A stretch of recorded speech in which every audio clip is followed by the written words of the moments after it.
Live? Nope. There we are. Hey, good morning. Hello, everybody. We're back in the saddle. Back in the saddle again. Oh, look at that. Looks like we're finally getting some washout here in this crypto market. Let's see if that's. Oh no, we're back above 100. Jesus! Every time I'm looking for the ultimate bottom, I'm hoping to see this get down to under 100. Then I know we'll be close to the bottom, but nope, not there yet. Anyway, good morning, everybody. I'm rambling here a little bit. I just got back into town yesterday. And are we posting the YouTube links and stuff in the lounge, Alex? Yeah, we have. Okay, because Philip here is saying DB today. Is there a DB today? But anyway, good morning, everybody. Yeah, there they are. I wonder what's up with Philip. All right, well, I'm sure he'll figure it out. As you could probably tell, I got a little bit of a cold, came down with a cold on my trip down to LA, but on balance, it was a lot of fun. Took lots of little videos and tons of pictures of everybody. So in our Vancouver meetup coming up this summer, I think I'm going to put together a really nice little video montage for you guys of our adventures around the world. And I hope Thomas and Sjord and Julian and anybody else who's attending the UK meetup, if you could take lots of pictures and videos and stuff, I'd love to see stuff going on there. Unfortunately, Bitcoin, we'll probably talk about it in a little bit, just slowly working its way down. And of course, somebody just maybe about a half an hour ago put out some study by Delphi Digital. No idea who these people are, but anyway, they've come out with a bold prediction that crypto should bottom sometime in Q1 of 2019. And we've sort of been talking about that for a while. Our crazy hangover year, we got to get through the hangover and on the other side and then set the base for the Litecoin halving coming up next year, which I think on balance makes a lot of sense. As a special treat, because actually we were thinking that the mayor of Vienna was actually en route in his private jet back to Vienna. But from what I understand, the feds wanted another word with Mr. Mayor, so they delayed you a little bit. But lucky, I was kind of thinking I was going to be flying solo this morning, but we've got the mayor here. How are you doing this morning, Mr. Mayor? Yeah, I guess they delayed my chat until 7 p.m. So you're still having me for today, but I guess I'm gonna be off for tomorrow. Okay. Fantastic to hear. And you also came down with a little bit of a bug too, eh? Yeah, like you, Brian. So hope we both get better. All right. Well, hopefully it's just a cold and it just has to work through our system. As a special treat too, we also have Mr. Bear here, and Mr. Bear's actually popped over. I think he's reporting from a fly. Where is he? Last I heard that he was working as a fry cook on Venus, but I don't know. How are you doing this morning, Mr. Bear? I'm good. I don't quite have the same bug you guys do, so I'm hoping you guys keep that on your side of the planet. Alex, maybe you'll get quarantined or something. No, I hope you don't, but yeah, I'm doing well. Thanks for asking. It's a little chilly here in Europe, but that's to be expected. Yeah, so everybody when I was in London for the meetup was like, just be thankful you're doing this in the middle of the summer. In the middle of December, London weather isn't really that much fun, is it? Anyway, I was listening to your offering yesterday morning, a fantastic analysis. Almost don't want to get in your way. As I sort of get my head on straight and sort of, get all the screens and stuff back up and running, I'll be sort of bumping my way through the market here over the next day or two, trying to get my head on straight. But where do you feel like taking us this morning, Mr. Bear? Well, let's take a look at stock markets, see what's going on in the real world, because the crypto world is the virtual world, because everyone seems to be paying attention right now to stocks and whether or not we're reversing into this Fed meeting next week. Looks like very weak nothing day. Dow's up 30 points, S&P's down a handful. And as far as headlines are concerned, I haven't really seen anything. looked like the market got a little excited yesterday about some positive news coming out of China, maybe some resolution out of the trade war.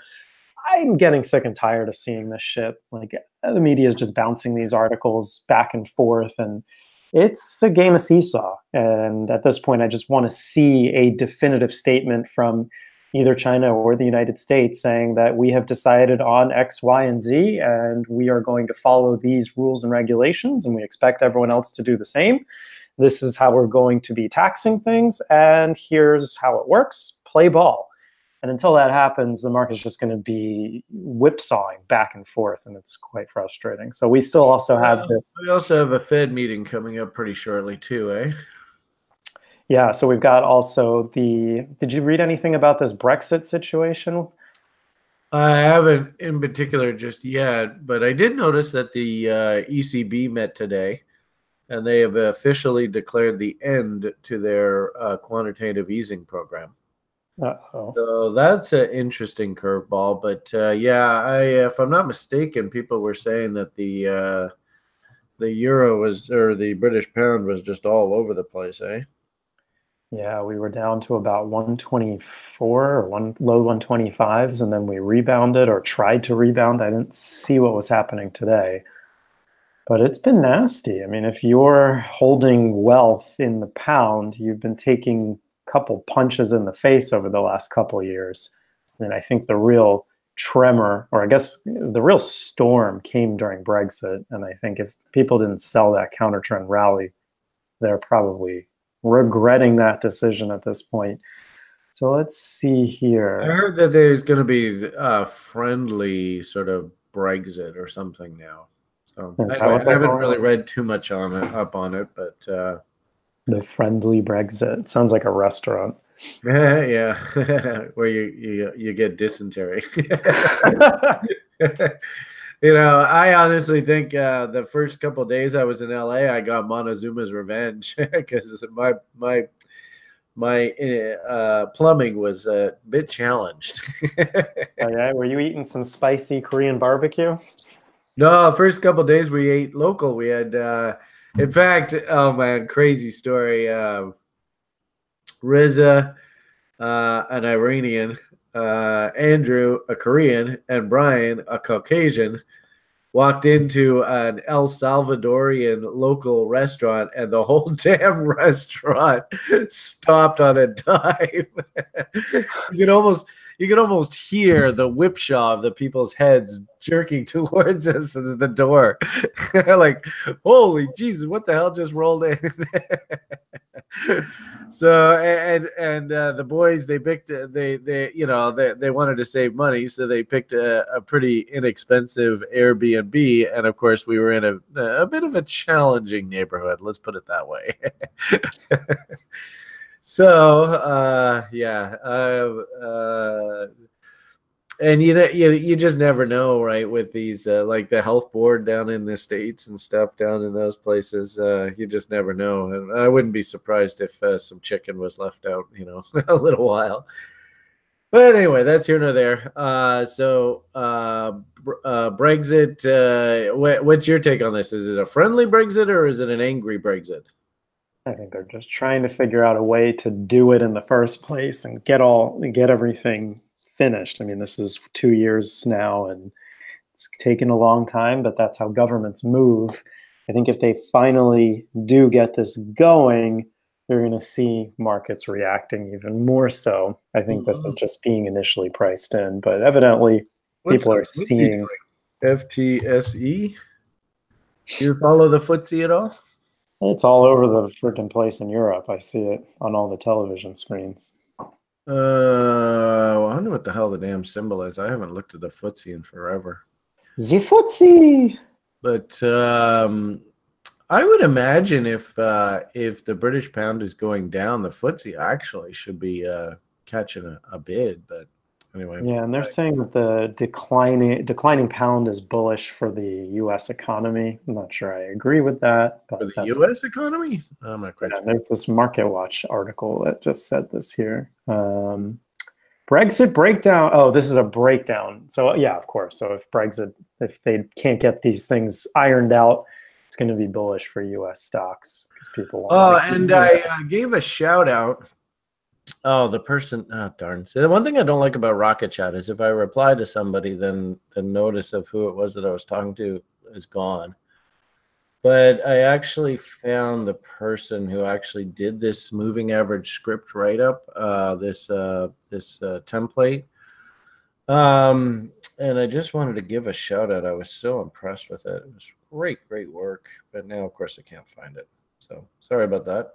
Total tangent. But anyway, if you can find this TRI moving average scripts, it sure helps a lot with managing all those scripts. Totally awesome stuff.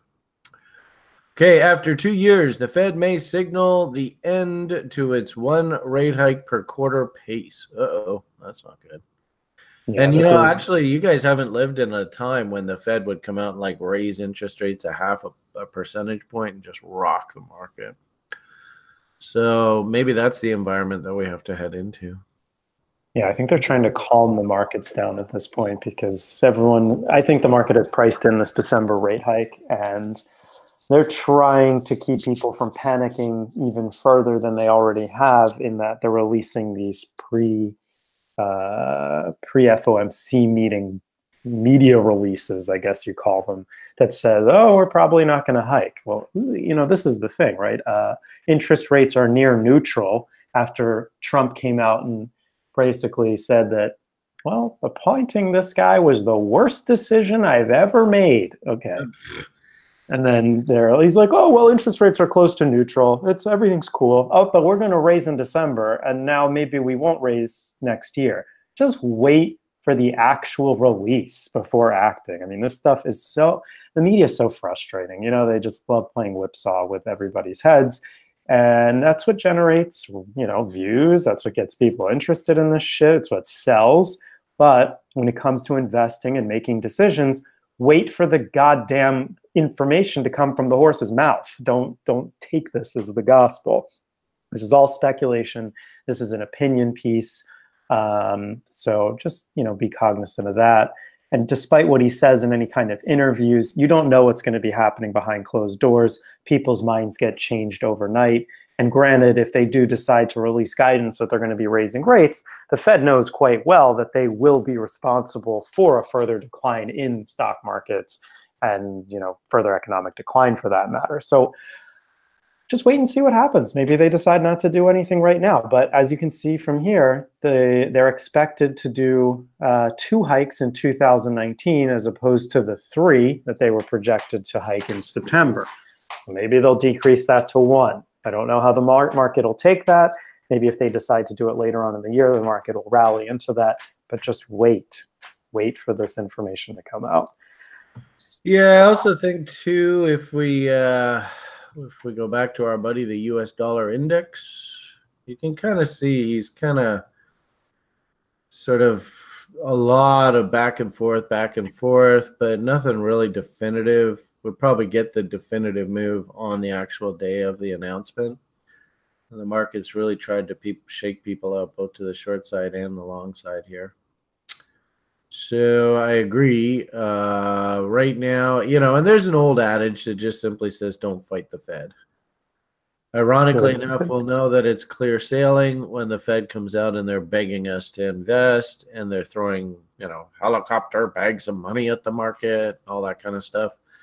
That's a friendly market. Right now, we're just in an unfriendly market, and you got to cool your jets. Sucks, but that's the way it goes.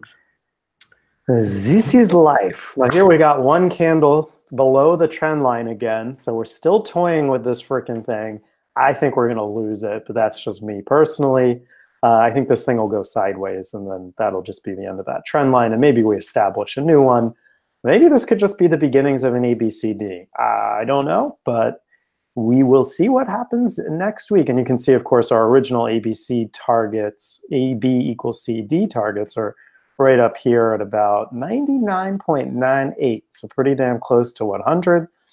So we'll see. We'll see what will happen. That's going to be interesting. As far as broader market and evaluating the underlying health, I would really enjoy it if you wouldn't mind running us through some of your prognosticators that you like to use, including TED spread, maybe taking a look at a couple of the other indicators that you use. Well, a couple of things jumped out at me. First off, it looks like the TED spread's calmed down a little bit. The corporate interest rate market's calming. It is interesting to see that a lot of the yields have perked back up, and the short end of that inversion is sort of waffling around at the 0 line. Really interesting, too. We talked about the TIPS TLT spread, how if it could break out through this range, that might signal we're back into a world of inflation. But this breakdown that you see on my screen right here just basically came on that collapse in crude oil prices. So we'll see whether this thing can sort of put in some sort of bottoming action, take another run up top here. You know, those energy prices did hit the market pretty darn hard. We should probably, you know, just get for like guidance on to whether energy is actually turned or not. Are these the same one? Thought I had the energies on here. Yeah, XLE. So we probably won't know whether this energy market has got any legs until we start seeing bottoms come out of here, and there's just nothing there. So that's still pointing down, and we've been watching crude for a while, and remember we had that rainbow cross. Really good example of that rainbow concept on moving average crossovers. And interestingly enough, the moving averages are still all bearish. We have a bit of divergence here, and you can see Willie is stupid. So could we get a dead cat bounce here? Yeah, it's totally doable. The only problem is we just made a new low there on this bar here. So the W's just aren't there yet. It was interesting. I did see a rise in natural gas inventory. So the natural gas is calming down a little bit. And actually, just to mess with everybody's brain, I don't think I have it here, though. I think I got rid of it. Yeah, I had on the there was a 2 times bear ETF on the natural gas. I was trying to show signs of bottoming. So, but I don't have that on my screen right now. I suppose like bigger picture, I really, you know, I had actually tweeted this out, and, you know, we had that 800-point drop in the Dow. Ah, sky's falling. But really, nothing's going on here. We're just sort of stuck in this triangle. You can see they tried to dip outside the triangle, get everybody all panicking bear, and then just brought the market right back up. Actually, here's probably a really good example of, you know, Julian, and I think Joshua really likes this of late too. Just to follow your RSI sort of trend lines, and you can see if we break this trend line on momentum, then that will put in a new M here. And, you know, if we ever get these sort of failures through the 50 line, it might just drive RSI into embedded, and it'll have to park itself there for a while. So really, I think you can make the argument that we're at sort of the pivot. I think what should happen, and of course it's just purely opinion, is you see how long this took to develop, eh? If we go from, say, that peak there all the way to this peak there, that was 174 bars. So basically like a half a year. Believe it or not, guys, I could totally comfortably, see us just back and forth, drive everybody crazy for another year, a half a year. And maybe, you know, squiggly line theory, you know, something like that, then up there, and then break, right? And that carves out that massive head and shoulders pattern. Can we get back up above these highs? I don't know. Pure conjecture. I suppose if the Fed comes out and says, you know, okay, you know, we're going to kind of cool it on raising interest rates, we think we've done our job, and the risk of inflation is abated, then, you know, maybe that scenario is what happens there. I was interested to see the tech stocks. They did break.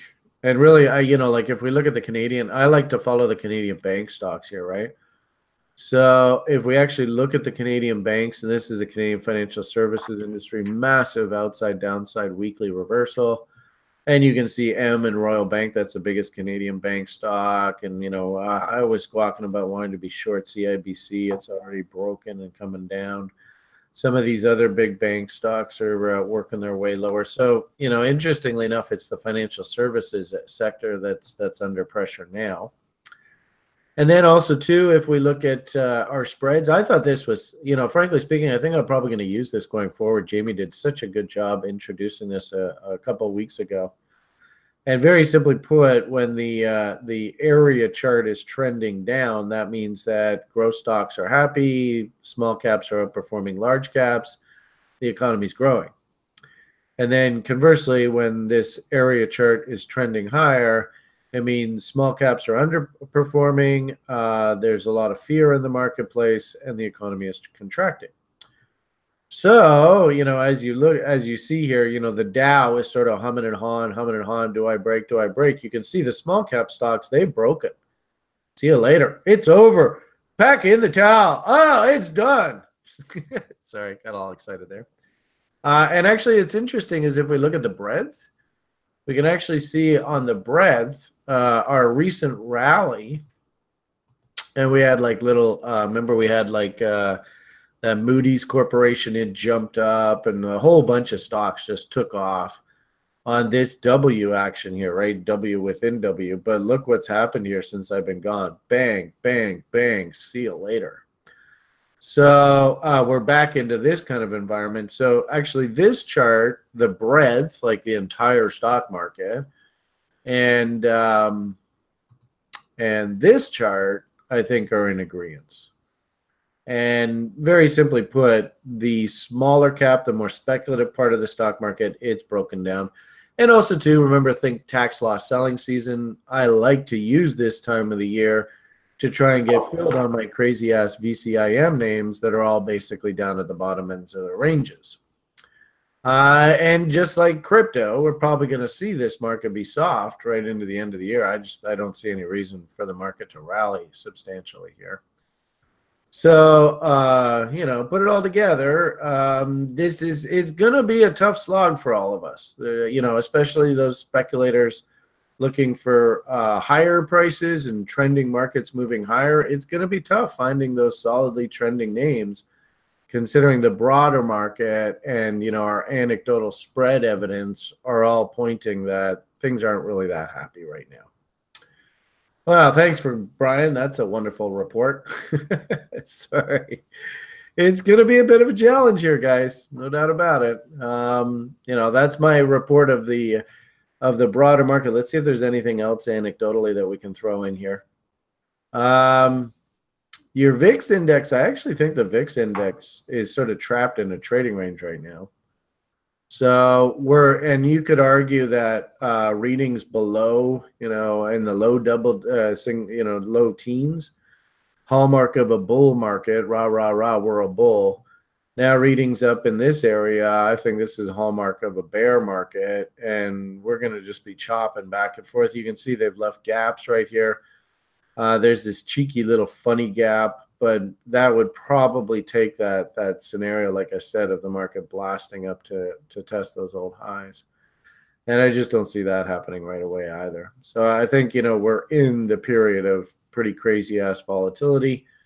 And, you know, counter-trend rallies against highs, and this would bring this back down against lows, are selling windows.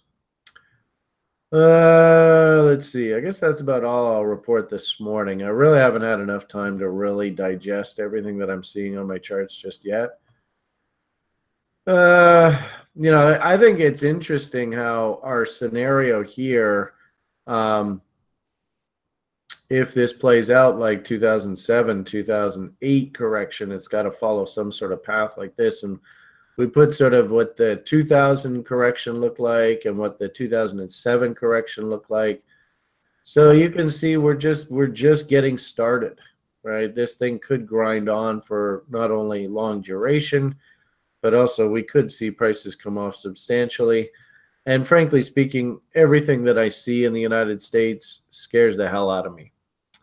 You know, the very first sort of press conference Mr. Trump had with his Democrat leaders in Congress, that was a train wreck. Did you watch that yesterday, Thomas? I did not. I'd suggest everybody do that because that's basically what the next 2 years of our lives are going to look like. Mr. Trump basically barking at Nancy Pelosi and Chuck Schumer, and both of them basically denying everything that Mr. Trump is saying. Mr. Trump's got also quite a bit on his plate with one of his cronies just got sentenced to 3 years in prison. And the interesting thing is, what did he say to try and get that sentence reduced as much as possible? Did he give up his boss? Is he going to testify against him? Well, only time will tell. But, on top of the fact that we've got the Fed playing, we have a very weak political situation in the United States of America right now. This is going to be a challenging time for everybody in the market. And that's about all I can summarize about with today. If give me another couple days to get my head on straight, and I'll probably have more nuggets of wisdom for you. I suppose the only idea which really caught my eye, and it's kind of a fun story. I don't really like the financing that they did, but I am going to watch this story really closely. Exact Earth. These guys do GPS tracking of ships on the open ocean. They got a huge grant from the Canadian government for any R&D projects that they use, and they floated a convertible bond offering. So they're very flush with cash. They have a catalyst coming up in January, and the bond is actually convertible at 50 cents. So if you can sneak in here, around 2 bits or something along those lines, then, just to rally up into that conversion level. And you can see these gaps down in here. Heading into the spring, if things go well for the company, I could very easily see rallies up top here. And they have a really interesting line, and anybody who's done sort of VCIM kind of stuff with me, if you ever find in a clause of the financing where it says if they can get the price, and in this case for this stock, if they can get the price above $1 a share within the next 2 years, then they can force the conversion of the debenture into common equity, which of course is going to incentivize all those guys to take profits. But the long and short of it here is there's lots and lots of wiggle room for this thing to move up. It is interesting how I did buy a shipping stock recently. It's not really doing anything. It was just more, buying off the lows. But here's another one, sort of into the end of the year, tax loss selling. I'm very interested in this. I'm going to be watching this over the next little while. But it's a little bit too early for me to actually say, yeah, I want to go and buy it. So play it really cool. If you are interested in the stock market, use the tax loss selling. And, of course, if you have interesting fundamental names, this is a great opportunity to try and sneak in off those names. Off the lows. Probably other thing I should mention, this Barrick trade. Do you guys remember I mentioned this crazy-ass Barrick trade just before I left? Couldn't believe this. I was so, like long and short of it here, we were talking about bullish bots and all that, and I was kind of like, oh, here's a fun flyer. Let's see what the January $20 calls do if this bot does fire. And this morning I pulled up the damn quotes, and they had already more than tripled from where we were thinking about buying them. And that's just on a move stop to scratch. So anybody who did take this trade, hats off, way to go. You made some great money on the gold market. But the interesting thing about this, and I could very easily see this sort of top out here, move stop to scratch. So botters, they basically walk away if it breaks down. But, just sort of getting my head back on straight and just sort of setting up all my screens and stuff, I did notice that there's actually a very cute little swing short on the actual gold itself.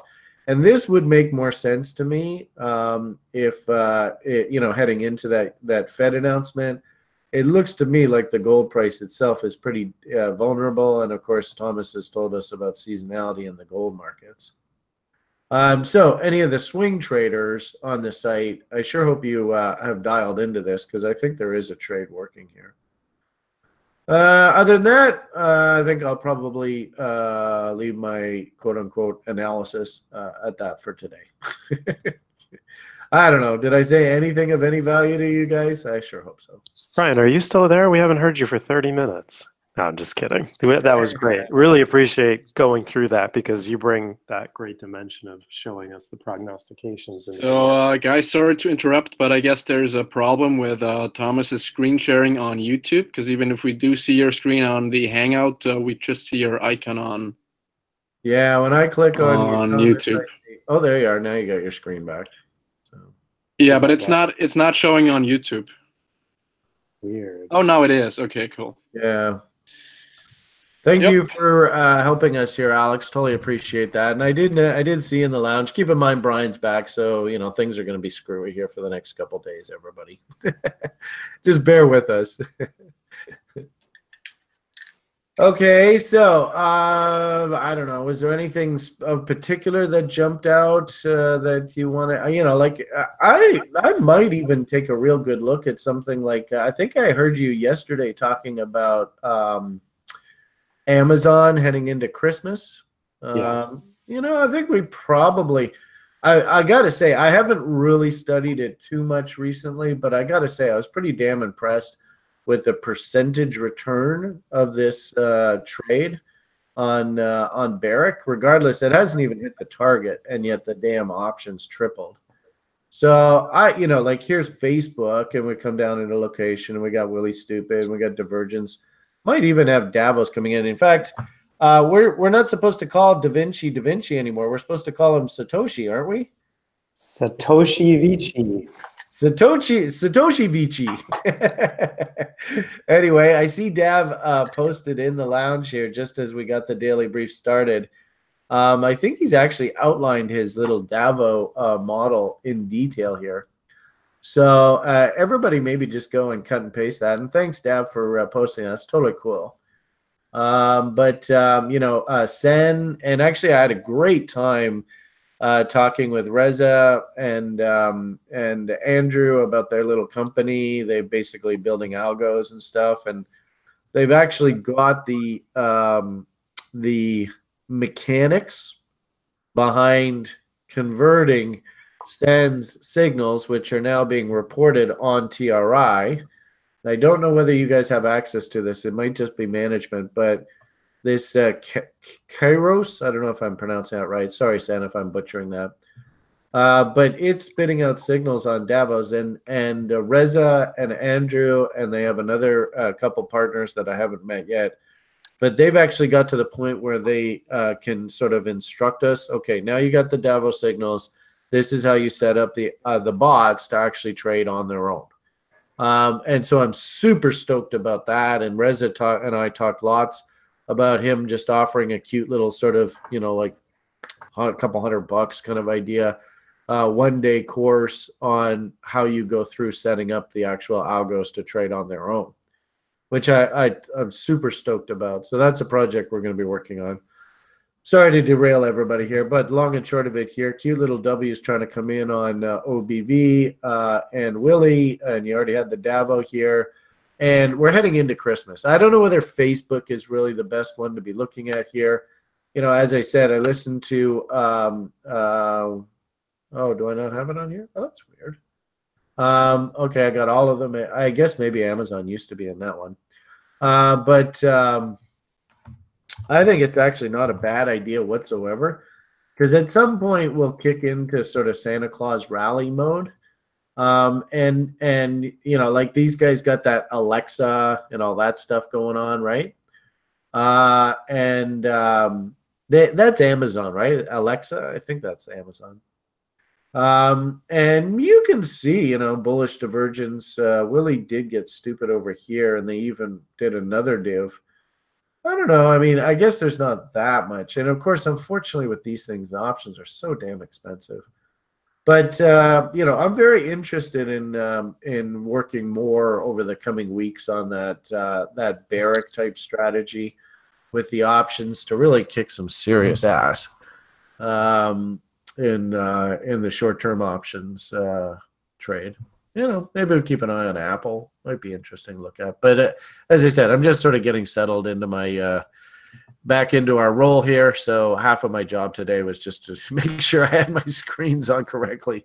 So, okay, I'm blabbing now. I'm sorry, everybody. Just ramble. All right, Thomas, where should we go next?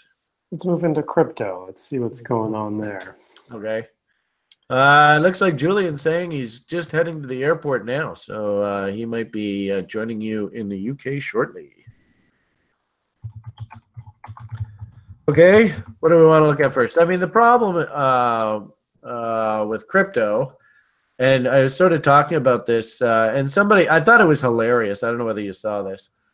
Somebody has gone out and made the grand prediction that we're going to have a bottom in Q1 of this coming year. Well, that's bold. Who was that? That was these guys. Delphi Digital. Did you read that?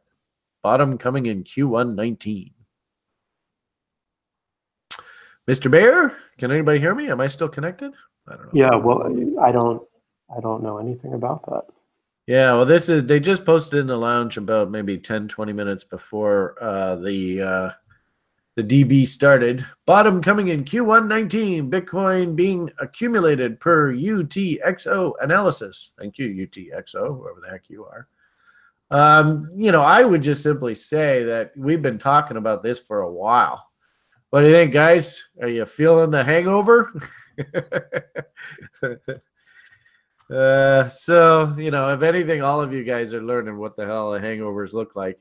And the sad part about it is I could very easily see the stock market have to go through one of these hangovers. It might take like if you look at like the NASDAQ, and I know, I'm sorry, I'm going backwards. But if you look at the NASDAQ from the last cycle peak, good old .com boom. Let's see if I can do this quickly here. Sorry. We'll try not to take up too much time. But it took like a good year and a half to recover. Eh? How long was that? And people hated when I did this comparison before. No way, man. There's no way Bitcoin's going to do that shit. 635 bars from top to ultimate bottom. So that's like almost 2 years for this bad boy, eh? Don't be shocked if we have to do something like this. You know, it bites, but it's just the way capitalism works. You know, it's interesting.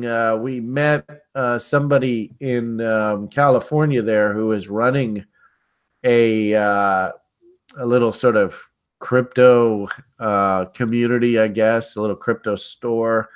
Couldn't quite figure out his business model. Ironically enough, he's saying that he's actually generating revenue primarily now. He said he was generating revenue, and that's this gentleman here. He said he was generating revenue from international miners looking to square their positions and all that kind of stuff. And what was really interesting about this experience is that he didn't, I don't know, am I screen sharing? What am I showing everybody? Yeah. Yeah. So we went to this gentleman's store, and it's in like Long Beach, California. And I don't even think he realized the significance of him putting this Bitcoin Cash logo thing here. He just simply, when we asked him, because we were like, okay, so who do you like? Do you like Roger Ver? Or do you like the Good Doctor? Right? And everybody got a chuckle out of the Good Doctor. And he was just like, well, we met Roger Ver at the Acapulco conference last year, and he was willing to support us. And he's like, we don't really care. We'll just, you know, whoever wants to support us, that's who we'll shill. So I find it fascinating. He didn't even really understand. Yeah, exactly, Shane. Whoa, like really? He didn't even really understand the political implications of having this logo on here. And the irony of it all is like when we start, and you know, all our TRIers, we come in and we're like, okay, cost of production, okay, and hash rate, blah, blah, blah, blah, decentralized versus control, blah, blah, blah. And you could literally see his head just spinning. And his only response was, well, one Bitcoin's worth one Bitcoin. And it's like, oh, Jesus. These guys got so long to go, so far to go. And what was really amusing, I mean, there's a couple things. He said that, you know, his primary revenue source was coming out of miners. But he said that with this recent collapse in price, that most of his miners are going out of business. I should ask him about Doge. Yeah, and Reza here. And the interesting thing is Reza like knows numbers, right? He crunches numbers. Like Andrew calls him the living computer, right? And Reza is sitting here going, this doesn't make any sense. Now, what's so funny is the guy's actually generating most of his revenue from commercial filmers who actually use his they drive around the block in this particular location in Long Beach and have to pay him for having his store in the background of their commercials, which I find hilarious. So I reached out to them and I would say, like let's try and bring you on board and at least educate you. But this is the impression that I get that a lot of the crypto space still has. You guys have to understand, all of you are light years beyond 99% of the public, even people who are running like crypto space operations. They really don't understand how these blockchains actually work and the inner workings of this and all of the different political, like we joke, ha ha ha, Roger Ver, ha ha ha, Dr. Craig Wright, ha ha ha, he's a jerk, whatever, blah, blah, blah, blah, blah. Most of the public doesn't even understand any of this. It is like, and these are guys that are actually running stores that are in this business. They should know, but they don't. And that scares me because it means we still got more pain to go, which sucks. But oh well. Okay, wow. I sure went off on a tangent there. I'm sorry, guys. Okay, Thomas, I'm going to put myself on mute. Well, speaking of Roger Ver, where's the salute picture I was waiting for? Yeah, we never got around to it. Honestly, it's sort of like a boyfriend, girlfriend, husband and wife kind of operation, and I really didn't want to fucking go down that road because that, like I said, they didn't even understand any of that. They honestly did not understand it, which kind of shocked me. Right, I was expecting them to go, okay, well, we side with this guy, and these are the reasons, and blah blah blah blah blah. But they didn't even understand it. That was fascinating. Wow, that's eye-opening. Yeah, eye-opening. That's right. That's a good word to use. The one sort of really usable piece of information that this guy gave us, which, yeah, is total bandwagon. Exactly, Shane. Total bandwagon. But the one usable piece of information that they gave us, which I thought was really good, and of course this guy was quote unquote trading, and what was really cool was he actually explained his quote unquote trades. And it was everything that we teach people at TRI to not do. So it was like literally he was a beautiful example of the public. It was remarkable. And like I said, the one usable piece of information that I got out of that conversation was that he said that he reached out to a lot of the miners around the world and he was doing a lot of their business for them. And most of that business those people have been put out of business. And that's kind of exactly what should happen. We got to get price to the point where all of the sort of marginal players that are mining have to be removed from the business and the big boys control the space. So we start getting into 51% attack kind of conversations. And then we'll know that, okay, this space has been officially washed out. Push the reset button. Yeah, it kind of sucks. I actually gave these guys a juicy deal. I told them, if you want to come to TRI and you actually want to learn how to do this like professionals, I give the guy a deal on the course.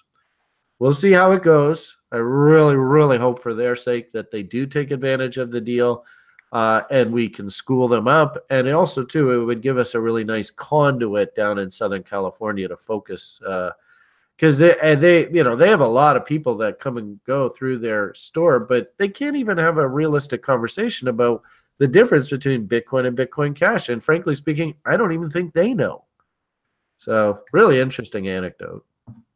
All right. Wow. Geez, I'm talking a lot here this morning, eh? I'll put myself on mute. Tell us a little bit about what you're seeing in your charts there, dude. Yeah, I think you missed being on the show, so you've got a lot to fill us in on. Blabbermouth Brian, sorry. No, it's great. So I guess before we go into the news, I just want to remind everyone from yesterday, after my long rant about OKCoin expiration is happening, 14 hours, 12 minutes, and 50 odd seconds from now. So keep that in mind. And before we jump into technicals, I'll hit up the news here. Got only about a couple articles. There's a bank by the name of Arise Bank. They've been ordered to pay $2.7 million in fines as ordered by the SEC. Actually, more like ruled by the court. So it's a federal court ordering two executives to actually pay 2.7. CEO's name is Jared Rice, was arrested back at the end of November, so a couple weeks ago, charged of defrauding hundreds of investors for over $4 million. He claimed that they were basically offering the equivalent of FDIC insured accounts. That's a big no-no. I don't really... that was pretty bad. Yeah, so this is why the guy's getting fined. He's liable for $2.2 million plus $68,000 in interest, and he's got to pay civil penalties of $185,000. So he wasn't authorized to offer banking services in Texas, and he had no access to FDIC insurance. I mean, this is just pure stupidity. I'm sorry, but if you're going to be running a company and you're making claims like that, and you don't have a lawyer, you don't have anything to back it up, and it's all fake, you're going to get fried, and this guy got fried. Just, this is what happens time and time again. People think they can skirt regulation and rules in the U.S. You're just going to get caught. I mean, don't do it. So that's that. Just little stupidity to start off the show. Next article, little lighthearted. We're talking about the good doctor here, Mr. Craig, doctor, excuse me. Anyway, evidently Circle. I'd be curious, what is he a doctorate in anyway? I was just going to ask that, and I didn't want to bring it up. He's probably like a doctor of like political science or something. Oh, look at this. He's a doctor of sexual health educate. No, I'm just kidding. I don't think that guy gets much sex. No offense. Some people just don't want it. Maybe he just is asexual. He would be the kind of guy. Theology. Oh, God. Yeah, there you go. Good doctor. Yeah, right. Oh, my goodness. He's a doctor of my balls. We're going to leave it at that. Doctor of my balls. All right. So Circle's adding Bitcoin Craig Wright. I don't know why they don't just call it BCW. I think that would make more sense. I mean, it's obviously it's not what's actually like. What the hell is this Satoshi vision? I mean, it's Satoshi's vision of what Bitcoin was supposed to be. Shut up. If that's the case, shouldn't he be asking Da Vinci what's supposed to be going on here? Well, Da Vinci's launching Pandora's wallet, which is Satoshi's vision of all of cryptocurrency into one thing. Right on. Go Dav. Yeah. When I saw that, Dav, that was great. I love it. You can't write, and the funny thing is, guys, just like Dav, there's no reason why any one of you might be sort of called out and, are you Satoshi? Are you Satoshi? I love it. And it just goes to show how clueless the public is, eh? So Alex was just saying here in the chat that evidently the CEO of this Romanian exchange called CoinFlux was detained for fraud, money laundering, and racketeering, and this guy is going to be extradited to the U.S. So that's wow. Man, the U.S. just Romania's challenging, eh? Don't they? I mean, half of the reason why they're not allowed in the EU is they have a bit sketchy. They are the original European gangsters. Yeah, maybe not. It's sad. When I was in London, most of the girls working in the nightclubs are from Romania. Oh yeah. Yeah. So they say, "Oh, hello, Brian. Take us home with you tonight. We will have so much fun." For a price. Yeah. For £500. 1 hour. And you probably end up naked, handcuffed to the bed, and no more wallet, no more passport, all gone. And your organs are gone too. Yeah, and your kidney. Yeah. In Russia, kidney sell for 500,000 ruble. So yeah, I mean, like, no, I know Alex is from Romania, and Dan, and great guys. I'm certainly not dogging you, but it doesn't surprise me. Like, we had one gentleman on the site from, I think he was from Bulgaria, a few years ago, And it turns out he was a thief. I remember that individual too. Yeah. He actually was really smart at the market too. Yeah. And the sad thing is he got a couple of our really, really nice members on sort of board with him. And I think he took advantage of them as well. So, I mean, I'm not, I certainly don't want to be painting a brush, all that kind of stuff. I'm not racist or anything. But if you're dealing with Eastern Europe, you just ought to play your cards close to your vest. I know when it comes to business, I have a couple connections in Romania, and I always ask them, like, how the hell are you going to get that done? And they just go, trust me. And I go, oh, fuck. Oh, man. All right. Anyway, should we get back into this here? Yeah. So a Romanian, and was this guy like a crypto exchange operator or something? Yeah, he was operating an exchange. I don't know how they were able to extradite him. Maybe they had some leverage in Romania the U.S. got to use against them. Could be. So what's going on over here? We're back to talking about the good doctor. Yeah, this is just simply Bitcoin Satoshi Vision is being launched on Circle's app here, and they're adding support for this. That's all there is to mention. The next article, I think, is a little more interesting, which is that 40% of all Bitcoin Cash are on the move, which is estimated about $14 million. They go into some detail showing the movements of these. It looks like there's a couple of wallets that are moving these. 2 transactions of more than 200,000. They said that, they dissected it, and I'm not going to try and do the same, but essentially the article talks about maybe there's potential. This is Coinbase because they announced they move funds around for enhanced security. They keep coins in cold wallets for cold storage, and that's potentially one of the explanations. The other explanation could simply be Bitmain decided to liquidate a shitload of Bitcoin Cash to keep their operation running. Maybe that's what's going on. It's anyone's guess at this point, but it's certainly... Would Craig Wright have a bunch of BCH? I don't know if he would own 40% of all BCH. I would be shocked if he had owned that much. So he forced the fork. Does that mean that because he forced it, he only has BSV, or he has a bit of both?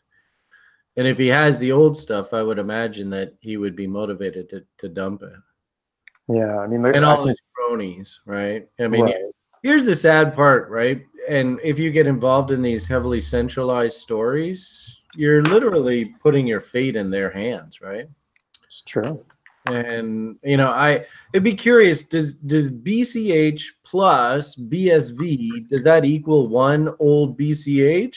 Have they gotten back? What was Bitcoin Cash? Bitcoin Cash used to be like $700 at the peak, and then it came back down to $400. And currently, Bitcoin Cash is worth about $100 and change when I looked, and then Bitcoin SV is worth, so you got 96 and 85, so it's about $180 right now. So, and maybe it doesn't mean anything to Mr. Wright, but man, he sure has cannibalized these prices. Yeah, he sure fucked everything up. There's no doubt about it. No easy way to put it. Yeah. And also too, what I would simply say, guys, is this is classic bear market.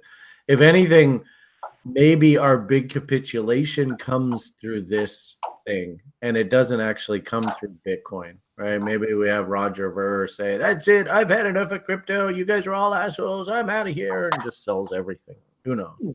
Yeah, screw it. I'm going to go start my fireworks factory again. Yeah, well, somebody told me that he actually made a lot of money selling RAM. So, I mean, the guy's industrious. So, yeah, there's no doubt about it. He's got an entrepreneurial mind, but I mean, his tactics are questionable at best. Yeah, well, if it's one thing I've learned in this space is, oh God, how ironic, right? Because it's supposed to be decentralized, no politics. What I've learned in this space is you have to be politically correct, or you get just steamrolled. Karpeles is back in the news. Oh God, what's he up to now? He's going to their. Okay, so prosecutors in Tokyo are trying to get a 10-year sentence for him on December 12th, citing, all the crap that he did with Mt. Gox. He's accused of embezzling $3 million worth of Mt. Gox money, which, I mean, sure, if that's really all he embezzled. And they're just trying to put him away for as long as they can. We're still trying to figure out what's going on. As far as the current status of Mt. Gox, they've moved from bankruptcy into civil rehabilitation, which allows creditors who left their coins on Mt. Gox, cough, cough, idiot me, we get a percentage of what's left. So eventually, and right now the current...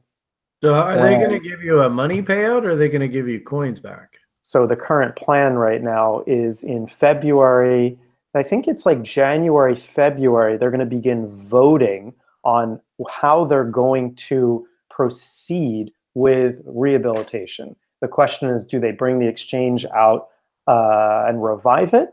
Or are they going to simply, maybe it'll be up for purchase, but essentially whatever happens, it has to be voted upon. So there's going to be a bunch of options. And one of those options will include requesting a payout in Bitcoin, because nobody wanted to get paid out in US dollars, because the current equivalent would have been paid out at like, I don't know, $400 or something.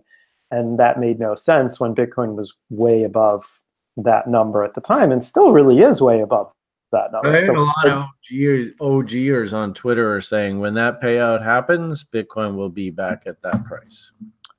At $400. Yeah. I love those Twitter guys. They're so smart. They always know what they're talking about. Well, yeah, opinion, right? Who knows? But, just keep that in the back of your mind. It would, I think it would be better for the ecosystem if they just gave people the coins. The question I would ask is, why would they do it in US dollars when this is Japanese? Maybe they're going to pay people out in yen. Well, people have bank accounts all around the world, and banks do a conversion, and they take their cut once the wire goes out. Oh, yeah. So you'll get paid out minus 5%. Well, it's probably not 5%, but there's definitely a fee. It's probably a few percent on the current exchange rate. Wow. So isn't that interesting? So I guess this makes sense why Karpelès has been rather quiet and sort of sedate, is he still has this sort of Damocles dangling over his head right now, eh? Yeah, no doubt about it. He's in trouble. Japanese jails aren't really that fun either, are they? No, that ain't no good. He lost a lot of weight. He looks pretty good. Yeah. Technically speaking, where are we at? I guess the first thing I should show off is my not show off, but I took a stupid little, make sure I get these charts right so I can get my fibs on the right charts and I can have all the drawings that I did live yesterday. So I took like a fun paper long on Ethereum from 38.2 with a stop at about $88. And this was our top, right? This was the potential divergence when we were looking at this thing yesterday. And it never materialized higher. This thing just decided to top out at 38.2 as opposed to going to 61.8 as Bitcoin had already done. So we got stopped out on the paper trade, and you just walk away. I mean, we only risked about $1 to the downside to make about 3.5 to 1. So not a bad idea, but the setup just wasn't there. It didn't come in back to the upside. And you got this bear divergence with the top, and really the play was short once this developed, but the daily brief had already been over, and I had probably gone to sleep, or I may have been eating some porridge in my little cottage here. But anyway, as far as what's going on now, the issue I see is further topping action. We got one top here, now you've got two tops here. This looks crappy. So whoever rescued this market, this was 1, 2, 3, 4, 5, 6, 7 hours ago. So that's about 6 a.m. Eastern time. So that's about 11 a.m. London time. So this is like a weird in-between time. So this looks like New York. It's London kill zone. Yeah, it's the London kill zone. It's like the start of the New York kill zone. Today's Thursday? Yeah. So when did that, can you take your mouse over? What time did that top come in off that 38.2 there? Is that also, it looks like it's also London kill zone-y. Yeah, let me see. So this is currently, so this looks like 5 o'clock yesterday, 5 o'clock New York time. So Jacques is saying it looks also a little bit like billiard board chart. oh, he's talking about the fractal picture that you have. Oh, okay. I see where you're going. Yeah, it could be. It looks to me like if you did a fib off of that low from 1,300 hours back up to the high, they rallied it, and I bet you the reload zone there lines up nicely with all those candle body tops, and that's basically right at 38.2. And then, of course, we say, and Thomas has told you this before, if the market can't get up through that 38.2 and starts waffling and failing, that's a pretty bad sign, right? Yeah, that's pretty much like an old man who needs Viagra. Right. And then if we pop on over to my chart, we all have to remember that this bearish bot is still working. And it's ugly and it's nasty, but this has been a painfully slow grind lower here. So here's that number I was talking about, 0.02. I suppose it could have quite a bit more decimals here. But on balance, I don't see any reason why this can't be hit here. So, and then also too, if we think about all of the troubles that Ethereum has with their ICOs, and a lot of them, ironically enough, it's not so much that they have to try and save working capital from the ICOs monies that they raised, but they also have a tax liability. So if they don't sell and try and cover their nut and they can't pay their taxes, the good old Uncle Sam will force them into receivership, eh? Yeah. So this is where the like this time last year we were living in this euphoric bubble, and now, and kind of like what Thomas's news article showed there just a few minutes ago, the SEC chairman and all that kind of stuff, like now these guys are finally buckling down, and crypto, you're now part of the real world, and you got to play by everybody else's rules too. And a lot of these crypto people, like crypto Twitter right now, of course, extremely salty. And I would imagine a lot of people in this space are just simply in shell shock right now, which sucks. But hopefully people at TRI, at least you have a clearer vision of why this stuff is happening and what should happen through these cycles. A Satoshi vision, would you say? No. Well, no, I would say a Da Vinci vision.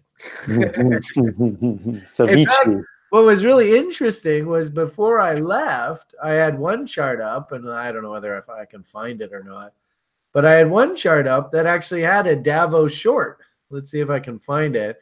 And I even asked Dav, I said, Dav, wouldn't you consider that a Davo short? And he's like, yep, sure is. Yep, sure is.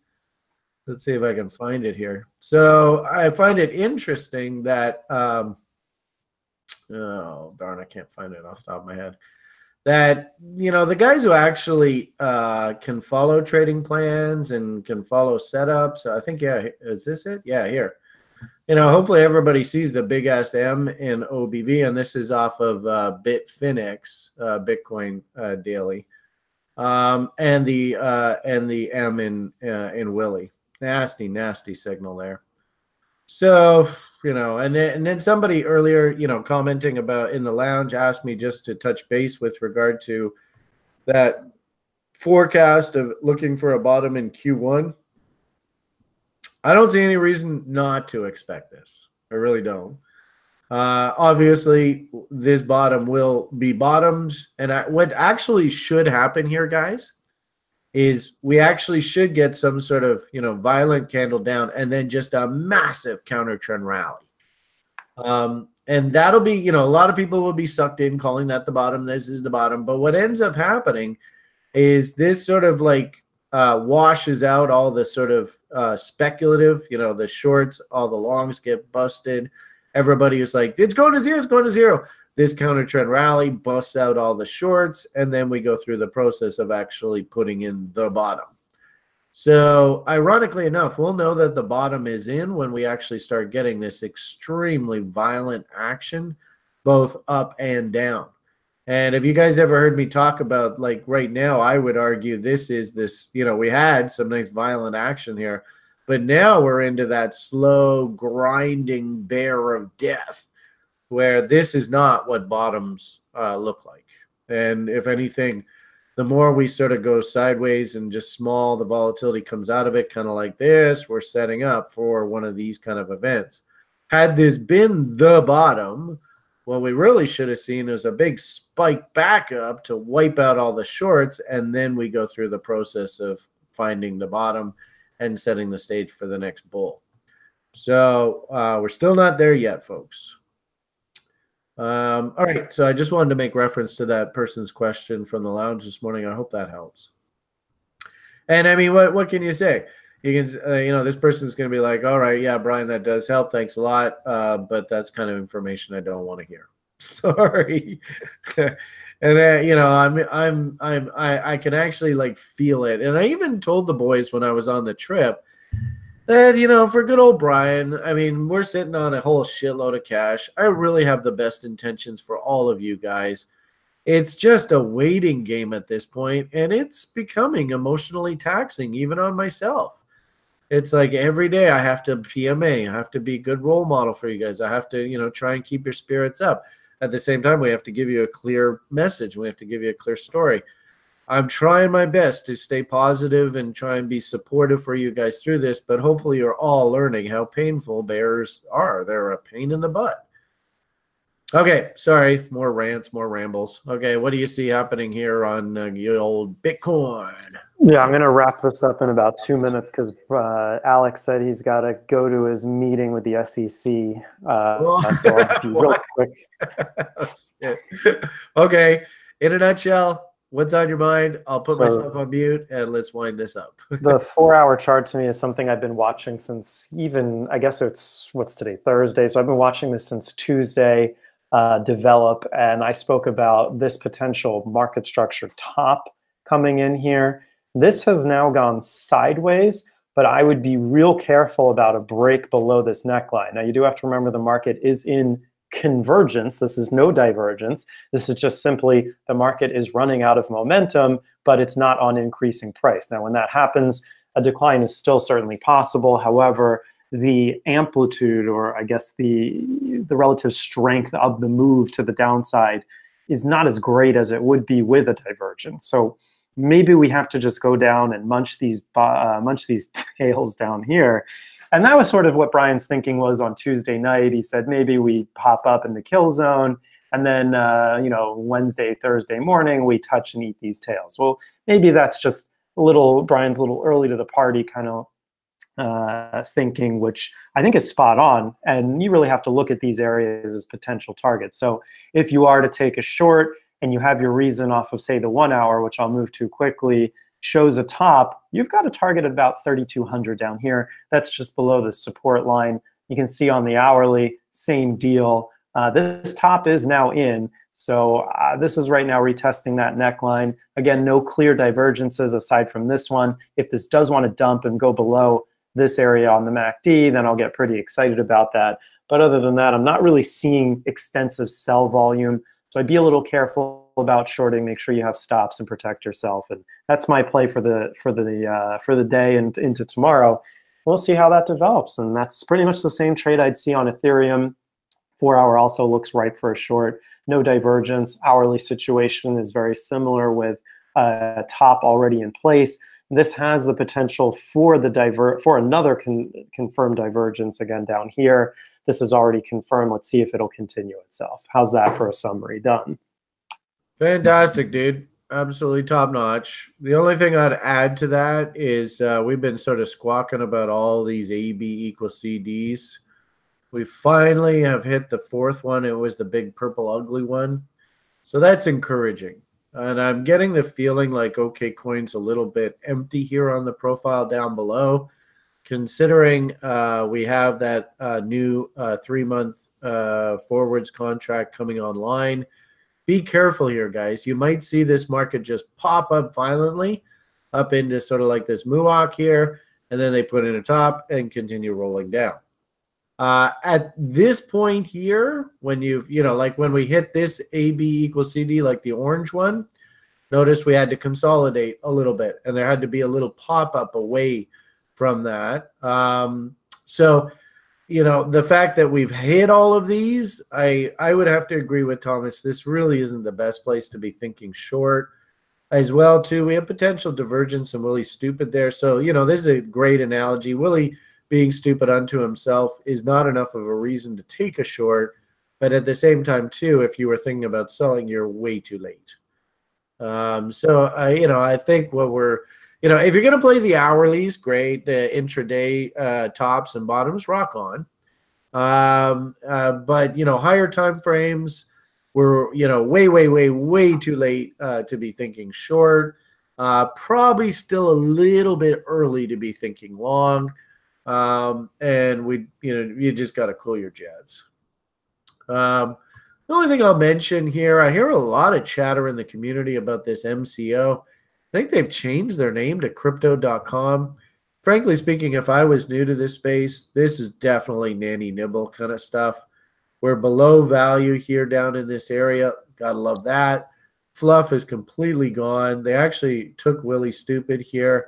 So on balance, again, and I hate to sound like a broken record, but if you can just slowly nibble away on these names, there's no reason why this wick up top here, once the market actually does get friendly again, gets eaten, and that's like a 4-bagger from here. So all those little old ladies, don't lose focus. Keep accumulating, especially on names like this. There is money to be made. It's just not today. Okay, well, I think I'm done. My nose feels like it's telling me, Brian, take a break from talking. I have to go lie down for a bit. Mr. Mayor, what do you think? Shall we call it a day? I'll see everyone in London.